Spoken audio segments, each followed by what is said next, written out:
Welcome back, Baysee here with Grow What You Eat and Eat What You Grow.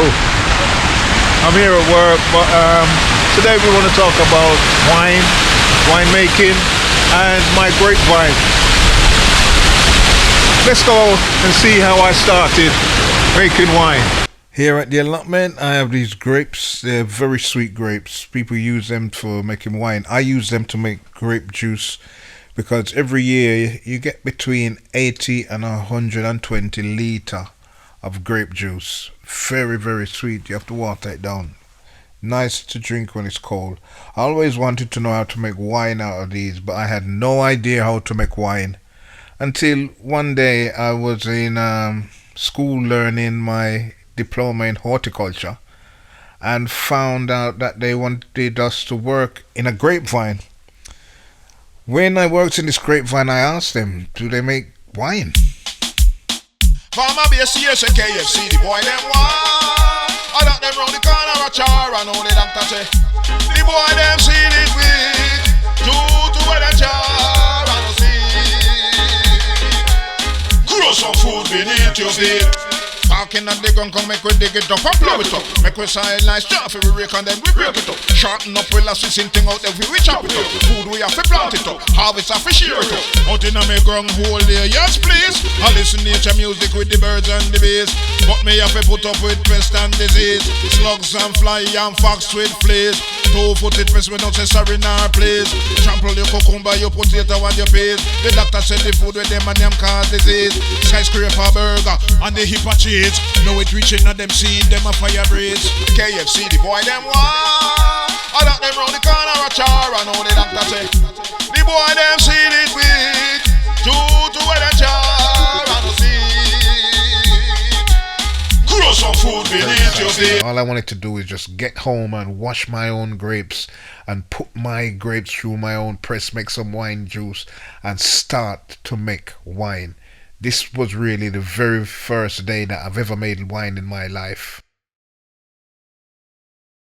Now this is my press. It's a very tiny press, but I'll show you it works. The juice gets gathered up in there, but to make the juice you'd have to stick this in here. If you had a bit of fruit or loads of fruit, you stick that in there. Then this is a weight, and it actually screws to this. They're both two heavy pieces, so you put that in there like that. Let's find the hole in the first weight and put this under there and under there like that, and squeeze the hell out of it till the juices all come out of these holes there and come through this pipe here. And normally what I'll do, I would squeeze it into a brewing bucket. Let's get your brewing bucket. This is a 25 litre brewing bucket, and one of the things I did make a mistake, I didn't put all the skin and the stem in the liquid. I was just juicing it and put it in here, and then I sprinkled the yeast on top. Just sprinkle it on top and leave it. And it begins to bubble up, ferment, and when it stops bubbling, it's ready to be put in the demijohns. So normally, if I'm going to do it again, which I've done on the second year, I made sure everything was in here. Then I had to strain the seed, the skin and the stems. Then I racked it off into the demijohns, like these things. So let's do a bit of racking off. I'm going to get a siphon, and I'm going to rack off a demijohn bottle of this stuff. Put it in the demijohn bottle so that they're clear. All the sedatives will go to the bottom and the wine will begin to clear. You can do that a couple of times and get more until you get it as clear as possible. But once is enough for me. I'm after flavour more than clarity. This is a siphon which we're going to use to siphon the wine from the brewing bucket to the demijohn. One of the most important things I personally think with all of this is that you always sterilize everything. Your hands, the sterilizer, the bottle, anything that you're going to use, you must sterilize. This siphon has got a clip, so that what it's really made for is that you can put it down different levels, because there might be dregs at the bottom that you don't want to get. So you can put it to the level that you want. So we're going to stick that in there like that.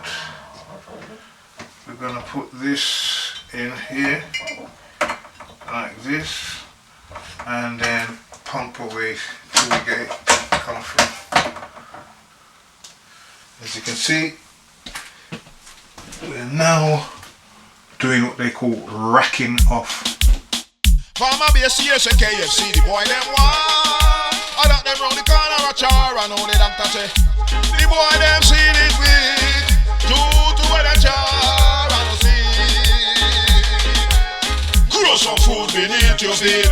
Parking at the gun, come make we dig it up and blow it up. Make we silence stuff, we rake and then we break it up. Shorten up, we'll see something out there, we chop it up. Food we have to plant it up, harvest have to share it up. Out in a me ground hole there, yes please. I listen nature music with the birds and the bees.